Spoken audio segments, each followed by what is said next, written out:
sekalian, marilah kita saksikan penampilan tarian daerah Aceh Ranum Lampuan yang dipersembahkan oleh Sanggar Tari Bumong Bangkemang dari siswi Min 6 Kota Banda Aceh. Bismillahirrahmanirrahim. Kita masuk oleh Nur Zaitun pada 16 Januari 2025.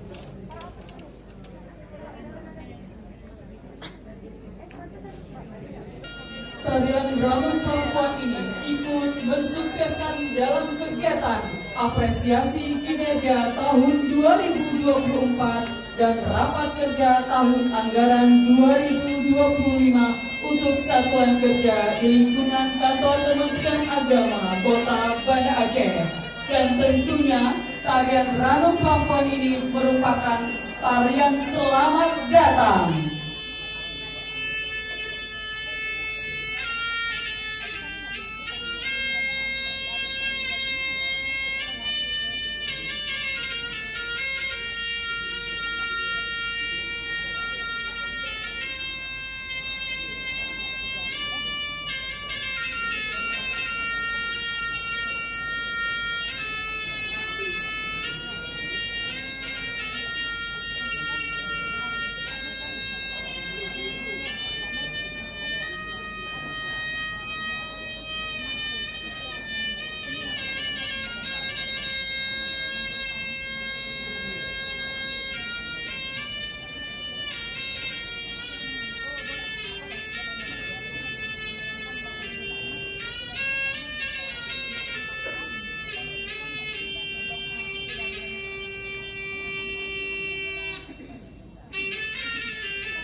Kita langsung oleh Nur Zaitun pada 16 Januari 2025. Tempatnya ini di lantai 8 BSI ya.